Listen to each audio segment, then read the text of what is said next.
Welcome to the New Dad Order podcast. In this episode, episode 22, Parfait and I will be discussing 7 signs of fake friends every parent should know.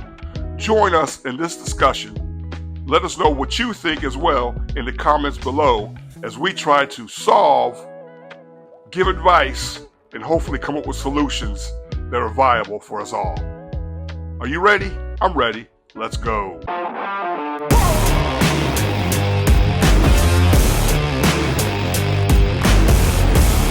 Welcome to the New Dad Order podcast. My name is Ray. We got Parfait over there. How's it going, everybody? Ray, how are you doing today? I'm well. Doing very well. That's good. Yep. How are you doing? I'm hanging in there, man. Yeah. Trying to get through it. School year started for the little dude, so that's always interesting. Mine has started as well. Yeah, so it's always a whole new world of intrigue, problems, drama, and fun as well. Always goes along with the new school year of what's going to happen with the kids as far as friend circles and everything, and new teachers as well. And so you've been through it a few times. I know that, but Oh, yeah. real quick before we get started, guys, Thirdzy. Thirdzy is the thing that I have relied on over the last 8 months to get me back into recovery and get a good night's sleep. It doesn't have melatonin. It has everything your body needs to get back to recovery, to get a good workout in. Use the promo code NDO22 to get a discounted checkout. But yep, so always a lot of intrigue to the start of a new school year, and being going into big 4th grade for my dude, and just what friendships may evolve as we've been so conscious of that goes along with our kids and ourselves as adults, and trying to protect them and let them grow at the same time. You having been through it, to have high schoolers now is a totally different situation. But I'm always very aware, knowing that friend tree starts to split off and you start to find your little groups, and they've already found it with Luke and his buddies. But you never know if it's going to splinter off a little bit more, or a new kid comes along and personalities start to develop among them. And then I start to overanalyze it and think about, man, like the friendships that we talked about friendships, and like, you can't have 35 best friends, but you can have a lot of really good friends. And then at what point do kids start to really pick up on, is it a genuine friendship, or is it a friendship that, for lack of a better term, fake, but it's a very on the surface friendship where, I have friendships that are on the surface, but they're good friendships because I still choose to interact with those people. But whenever you're forced to interact in a school setting, I think that fakeness is a lot more prevalent, especially as the kids start to mature and pick up on certain social things. So when was it for your kids? Have any of them experienced losing a best friend because they went to a different group or a different little clique or excluded them? Have your kids gone through that you had to be dad to power them through it, or they went to mom, or They always go to mom. they always go to mom? But we did have that situation with our youngest. Best friend. They lived in the neighborhood. Mm-hmm. We're real good friends with the parents. We're still good friends with them. But I think it was middle school, Okay. junior high school, where they separated. And it wasn't that they disliked each other. It wasn't like they hated each other. It It just happened. It just happened. And just they my daughter developed a friendship with 3 or 4 other individuals at school, and she developed relationships because she was being homeschooled. Okay. With some of her homeschool friends. So Makes sense. They separated. Mm-hmm. So no, that does make sense. And it's gonna, especially when school activities. Now this was so different because they weren't even going to interact with each other on a daily basis unless they were at home, because homeschool and being at a traditional school, totally different. You're not going to run into somebody in the halls or have the same class with them. Right. So I think that, that's definitely a unique situation. But even from the standpoint where I'm sure, and to pick on you a little bit, but you self-proclaimed geek growing up, mm-hmm. with the things that you enjoyed, there's no way that they had a lot of dudes on the football team that were super into Dungeons and Dragons, I'd imagine. No. Yeah, so So like that core group of friends for you, and then you obviously had. I mean, I would assume that you splintered off and football guys became your bros, or you still kept that core group from the D&D days? It's weird. We talked about Saturday morning cartoons and then running outside and just being with our friends all day. Right. I think culturally for us during that time period, it was easy to discern who's down with the group and who's not down with the group. And you just grew up with these guys. And as you get older, you sort of start splintering away. That didn't happen for me in middle school because I lived so close to home, and so did my friends. So we were still able to, after football practice or whatever, I was still able to hang out with them. It wasn't until we got to high school where my boys, we started splintering off. You know, this guy went to band, this guy was in orchestra, I'm playing football, and then this guy moved away. So up into high school is when it started. The splintering started to happen.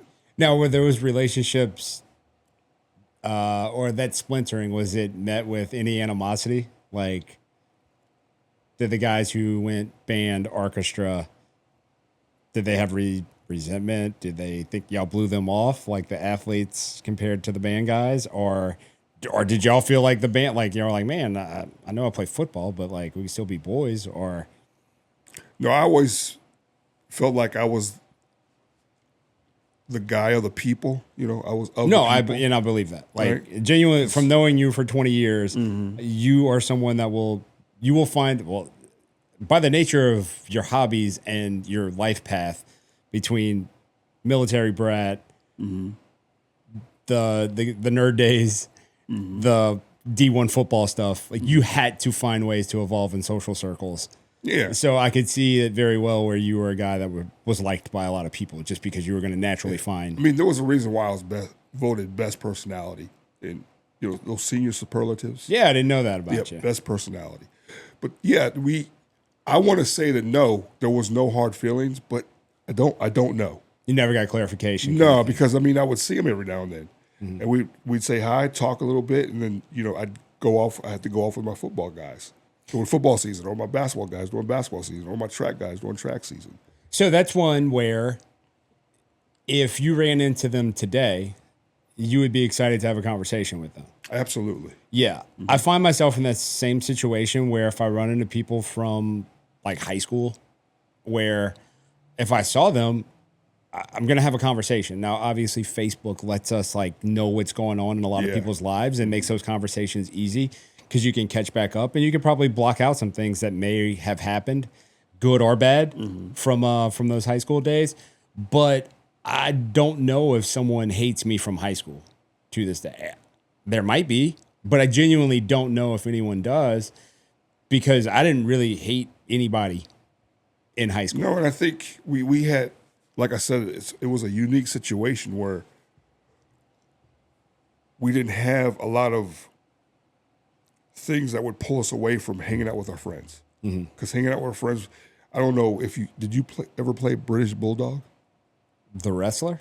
No. The game British Bulldog. No, I just remember the wrestler, British Bulldog. Yeah. There was different games. There's another one that's called Smear. Oh, I can't say it like that. Wow. Yep. Where you throw the ball up in the air and one person. Yeah, grabs we got the ball. it. Tackle the man with the ball. How about that? Tackle the man with the ball. We'll go with that one? They've got other names for it. So there's and then there's Red Rover. You ever play Red Rover? Okay, where are we going with these? Well, no, I'm just saying because there were so many things you did with your friends. You developed your friendships in that way. We would all move together. So it was tough to discover fake friends. I think in high school that sort of became a thing. Yeah. So okay, and I asked questions about this for one because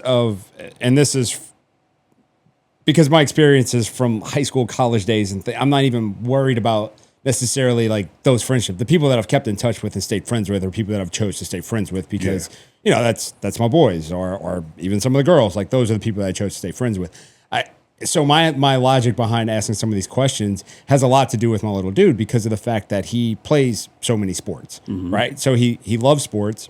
He plays sports. He's also up to this point going into fourth grade. He's a very strong student. That always changes from year to year, and motivations and studying. You don't know when things are going to get hard. Up to this point, strong student. So academically, he doesn't mind talking about things from that standpoint. He enjoys reading, and so I mean, he plays on the travel baseball team. He plays on the travel soccer team. We play basketball. He's been an all-star playing basketball. So he's had these athletic accolades that so many people focus on, so many parents, right? I'm proud of those things because he worked hard for those things, just like I'm proud of him whenever he made a 4.0 for his third grade year. But he also has these hobbies that are very quirkish as well. So you like your D&D, and I attribute it to that because that's something that not a lot of people really enjoy, except for the people who really enjoy it. That's right. It's not a fringe activity. So he has a couple little fringe activities like that, one being Rubik's Cubes. I was going to say that, yeah. The dude does Rubik's Cubes competitions, right? So, I mean, he went to a Rubik's Cube competition in his travel baseball uniform. He was the only kid there that left his... I got that picture. You know what I mean? Like, that's a different group. Like, it's those kids who do that are wired different. He walked in, he wasn't being judged because in the sense of like, oh, there's the jock, right? But that's the stereotype that would be put on him if he was in high school and did that. Yes. We even had some guys in high school that played in the band and played football. Like, I vividly remember a few people at halftime, they did not go into the locker room for halftime adjustments. They took off their shoulder pads and they went and they marched on the field at halftime and played their instrument. And halftime was over, then they went back in and put on their pads and then went back out for the second half. I had to make a decision in the 9th grade to go either football or stay in band. I couldn't do both. I think one worked out for you. Yeah, I think so. I think so. But I wanted to stay in band, though. Weird as that What may did be. you play? I was a percussionist. So it'd be, Not a clarinet? No. So I mean, I said all that stuff to basically say, like, because I was curious. I was curious as to when that friend stuff starts to splinter. And I hope that if he stays well-rounded, like he doesn't play any musical instruments or anything. Like he can't do any of that, but he also draws. So he really enjoys drawing and art. And so he's left-handed. Left-handed people tend to, use that side of their brain a little bit different and find other ways to do things. And I hope that he can navigate both sides of it. Like he really likes, at this point in his life, he really likes reading books about Greek mythology. No way. Yeah. That's not something that a lot of people are going to really enjoy. I enjoyed that around his age, too. Okay. Also about the knights in medieval times. Yeah. And right now, actually, we're stuck on watching, and totally not Greek mythology, but we're stuck on watching a documentary that was probably 15, 20 years old about Navy SEALs.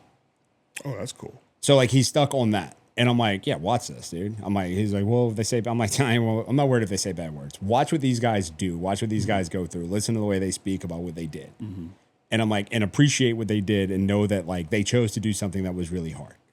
Try to callous that brain. And Let him see. Let him experience. This is the only special forces that they will allow to video or put on TV. And there must be a reason for that. Yeah. So, but yeah. So I want to protect him. I don't want him to lose his best friends, but I know it's going to happen. Yeah. And I guess losing them because of your activities is one thing. The biggest fear would be losing someone because they thought he was fake.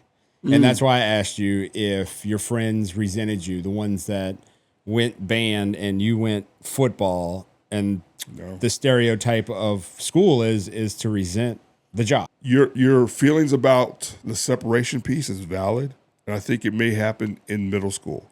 He's not in middle school yet, is he? No, fourth grade. So fourth grade, right?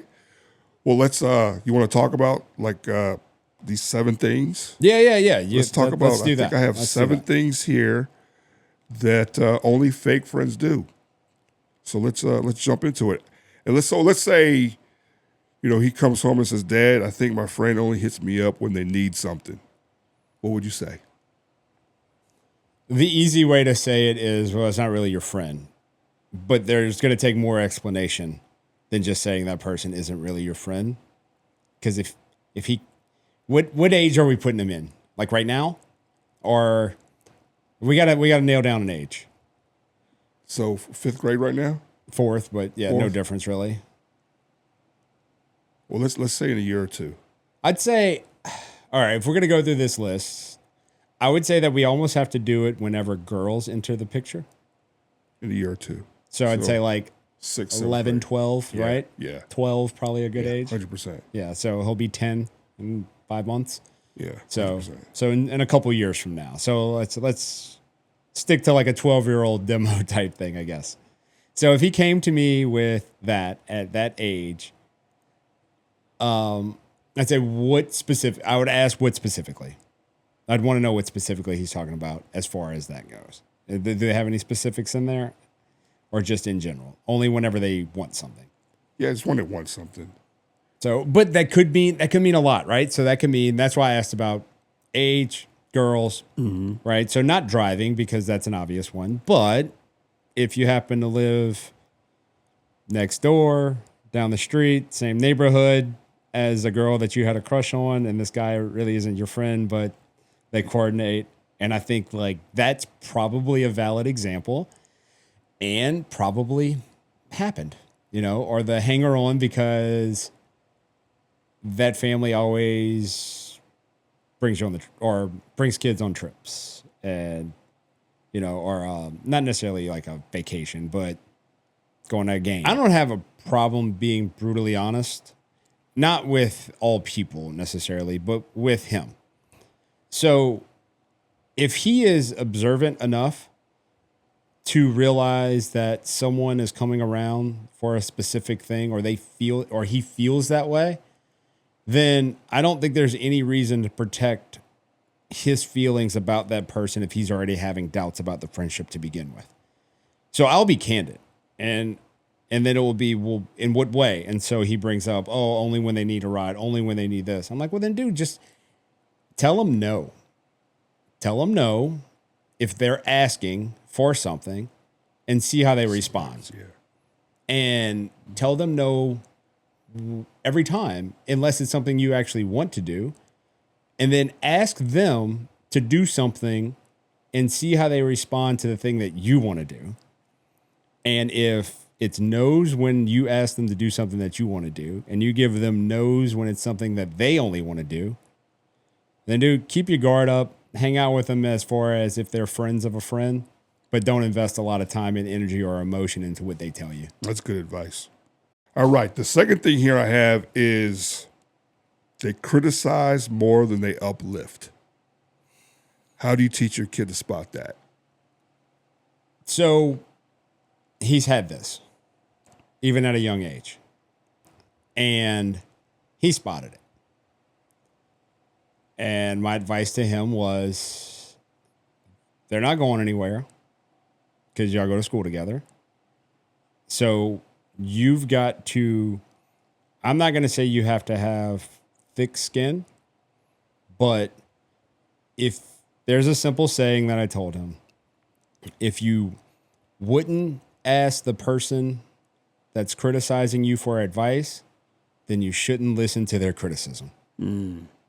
And I heard that a long time ago, and it stuck with me, knowing that it would be something that I would have to use one day when I had a child. And that is something that I have told him.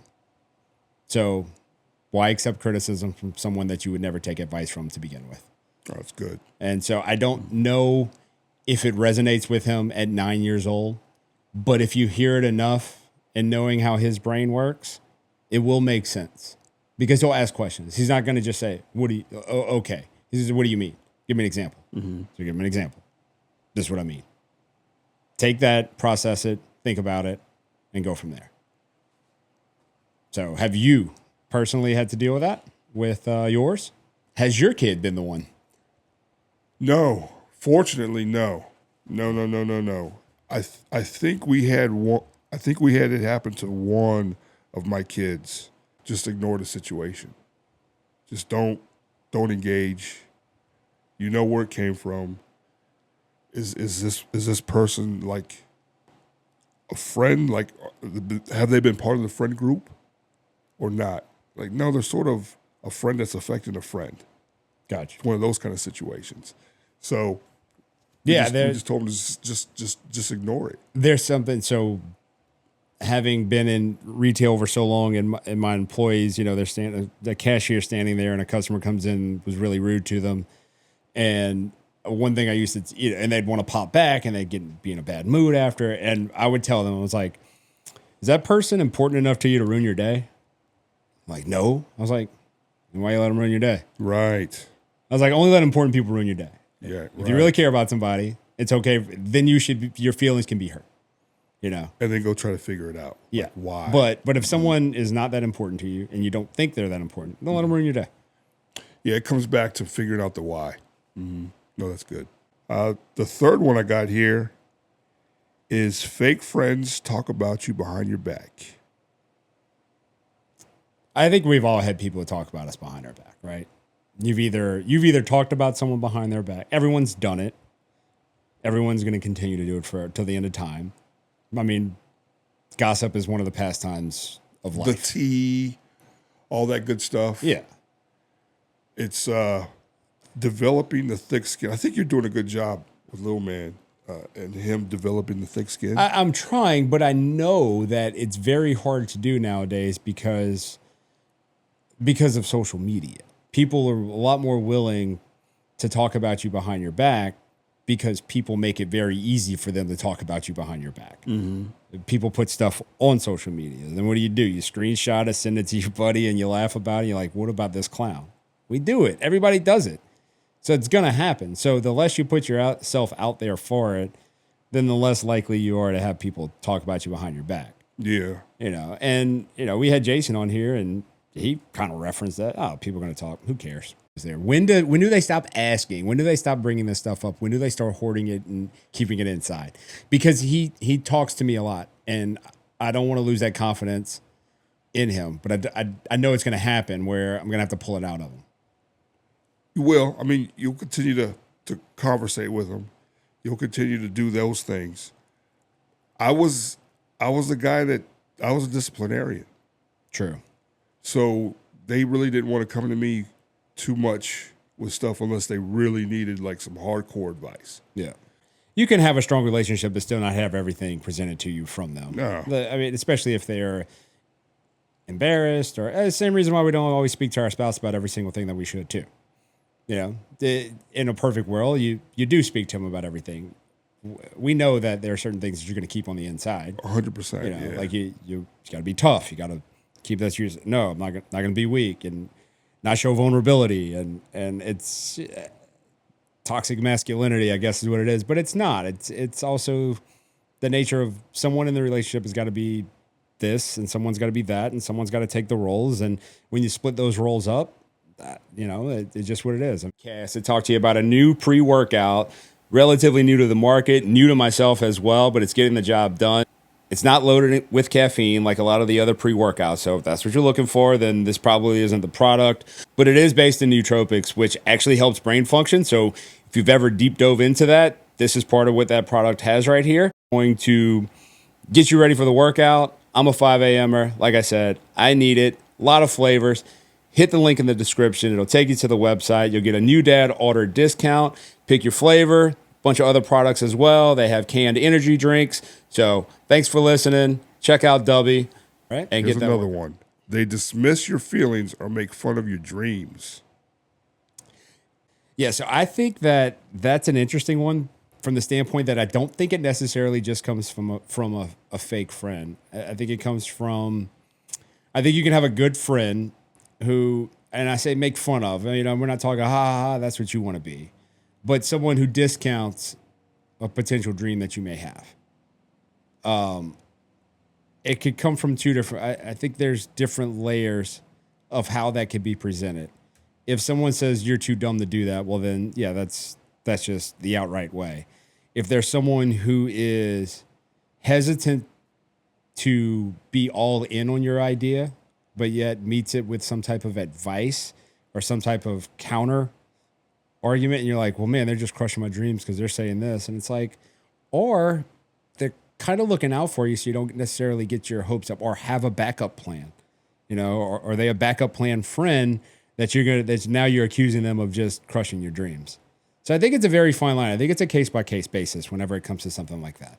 I think the outright point at somebody is the obvious, but I think that it can be done in a subtle way that's either them being a friend of trying to help you rational or trying to help you process all thoughts and all angles, or someone who's insecure in their own right that would be jealous if you accomplish it and they didn't, and they can still be a good friend that still is jealous. That is probably the one they're referring to, is the jealous piece of it, because they probably see that potential in you.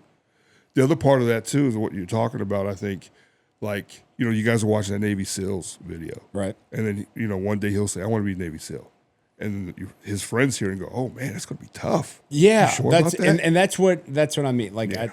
I don't think it's meant, but you're still stepping on a dream. Exactly. Like, why? I mean, And I can do this. Yeah. Or playing D1 ball. yeah, Oh, it's gonna be tough. Oh, I mean, you're a little short, man. What do you? instead of right. just having your back, Right.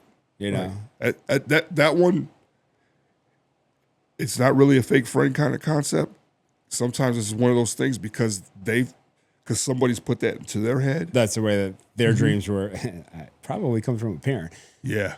Yeah. So it probably comes from a parent, not necessarily being all in on what they want. So I mean, at this point in time in life, he's he's 9 years old. Yeah. Whatever you put down that you want to be. In fact, as we just started school, we always make him fill out this sheet every single year of what he wants to do, who his friends are, and the last 2 years is, what do you want to be when you grow up? And when I was a kid, it was a baseball player, professional wrestler, something like that, right? Mm-hmm. Pediatric cardiologist. We've talked about it before, but like that's the last 2 years. Like that's what he says he wants to be whenever he grows up. And I'm like, that's a very attainable goal with a lot of hard work, but no more different than what you did as far as saying I want to be a D1 athlete one day and potentially play. It's an attainable goal with a lot of hard work. Oh yeah. They all are. I mean, I did want to play professional football and buy my mama a house. That didn't work out. Hands are too small. Probably.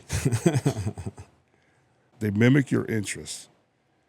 I don't think that's always fake to mimic your interests, unless if you introduce them, I don't know. I'm not seeing it in that context. When I hear mimic your interest, I don't see the negative. Can you point out the negative way that someone would mimic your interest? Just to, like, is that like the, oh man, I really like Jeeps because you just got a new Jeep and I want you to take me around? Like that kind of thing? Or, I really like whatever. You have a friend that I like Rubik's cubes.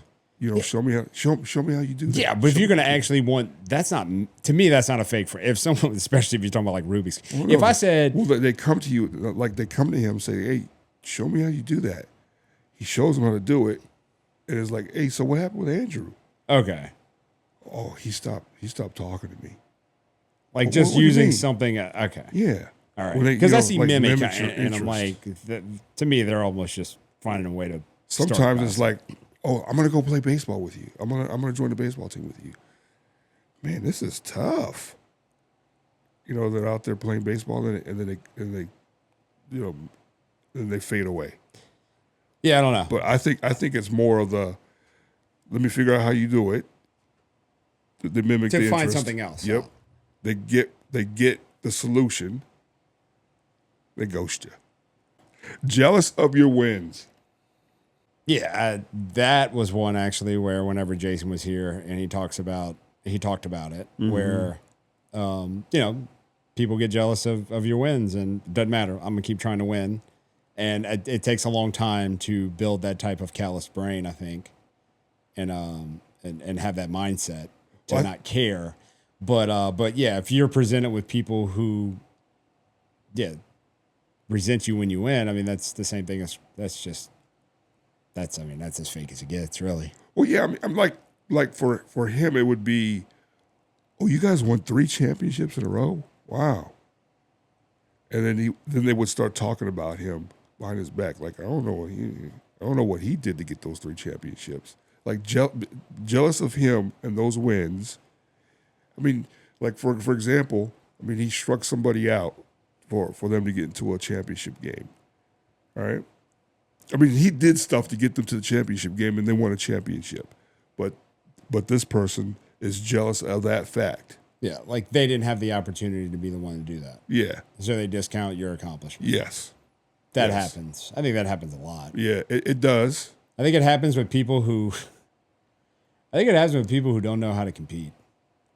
100%. I think that's what it is. I think because if you know how to compete, then you can respect the grind type thing. Mm-hmm. But if you don't know how to compete, then you resent. I think we're of that caliber of we want to hang out with those guys that are winning 3 championships. Like, oh, what are they doing? Yeah. Let me hang out with you. No, it's why you try. It's why you try to surround yourself with successful people. Yes. Because you don't resent their success. That's correct, yes. Because if you resented their success, then you would surround yourself with people who are doing worse than you, so you could be the winner. You feel drained after hanging out. I don't know if he'll ever get to that point. I don't know, man. Kid, there's some good friends that can wear you out hanging out with them after a while. Oh, wait up. Maybe I should say there's some good friends' wives that can wear you out after hanging out with them. Oh, I hear that. And I wouldn't call it fake, but, I think everybody has. And fortunately enough for me, 2 of those people are now ex-wives. Yeah, so that works. Wow. Yeah, that works out. Wow. So I don't think it was a bad read from our standpoint whenever we're like, man, they wore me the hell out whenever we hung out with them. Mm-hmm. And then now we never have to hang out with them. We talked about this a little bit where a kid will come over and hang out with his buddy and just not leave.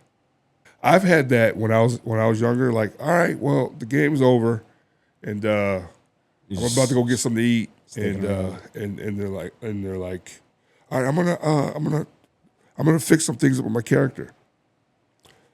No, I think my dad wants you to go home. Meanwhile, it was just you ready. Like, yeah, dude. I was ready to go. Yeah, I was ready to go. Dude. Yeah, that's it. Yeah.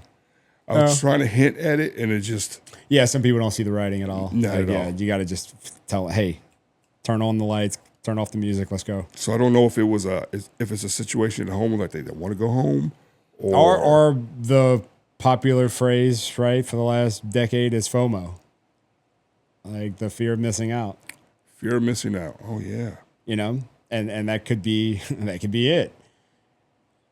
And I don't think that makes somebody fake. I just think it means, if someone doesn't know when to get the cue to leave, I don't think it's because they're fake. I think it's a personality trait.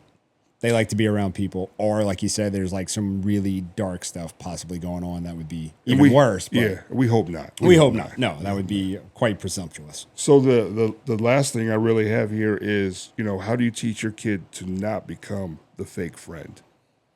And not really based off these 7 things, but just in general. Just in general. I think it's an impossible thing to teach. I don't think you can teach your kid to not be a fake friend, because I don't think the people who are being fake think they were being fake. If that makes sense to you. I don't think people genuinely know they're being fake. I think it's a delusion that they have, and they continue to come around. So if someone continues to come around, you can't assume that they're being fake. And so I think in the same way that we are trying to make them aware of what a potential fake friend would look like, I would hope that the kids on the other side, their parents, are helping them prepare of what a fake friend may look like. And who's to say that my kid doesn't give off the vibes of what a fake friend may look like to that parent and to that child? So if they perceive it that way, then they should find a way to distance them from my child. I don't necessarily, I'm going to teach him to not be jealous and not, like, if I raise him to be a good person, all those things are never going to happen. Right. But I can't control someone's perception of the way he is. Yeah. Let me throw some things at you. Like, obviously we're God first, right? We're God first. So teaching him the word, that sort of helps him understand empathy. Yes. Right. So we're teaching him empathy, and we'll see the impact of that. And then sometimes you might have to role play situations. What would you say if your friend felt used, or Or what if your friend, felt drained? Or Yeah. what if you felt jealous of your friend's wins? So, Are you going to be jealous or understand? Well, he won. Like role play those types of situations. Yeah, and I get what you're saying. So from that standpoint, I think it starts with the foundation of I'm gonna let him see me celebrate his friend's accomplishments, hoping that it translates. Yes. I also would hope, because he's perceptive now, but that is a trait that you have to work on of continuing to be perceptive so you don't get taken advantage of, but also at the same time too, if you can read the room and you feel like your friendship with that if I felt like our friendship wasn't as tight as what it used to be, I need to bring that to the attention of you. Hey man, is there something going on? Did I do something? Like, confront it head on. Because if they're your friend, they're not going to be mad. And then that may be the chance to clear the air, get on the same page, and then we can go back to being the good friends that we were. And so I think that is one thing. Like, don't avoid confrontation, especially if it's someone. Confrontation, not necessarily in a negative, argumentative way, but confrontation in the sense of ask that person if there's an issue, and go from there. Because I've done it. Hey man, everything cool? Like, getting weird vibes. No man, everything's cool.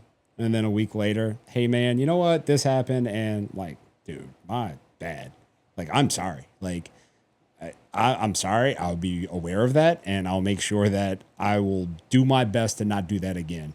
Please call me on my BS if I do it again. Right. Please. I don't want this to be the reason that our friendship goes away. If our friendship gets ruined, let it be for something like that we know is absolutely the worst thing in the world, and I don't want to be around that person. Yeah. But don't let it be for this. Don't let this nagging thing be the reason our friendship ends. Call me on it. Let me know. Tell me. I'll make an adjustment. That's good. And so I think that would be to tell him it's okay to do that with a good friend. And if they're not perceptive or if they're not open to that conversation, probably should just part ways and keep that friendship on the surface. Yeah, it's good to teach them that now, because I know I was like really at times, like, I don't want to hurt someone's feelings, so I don't want to really talk about it. And I should have talked about it, but I didn't talk about it. So it's good to try to put that into his head now, because it'll get easier as he gets older.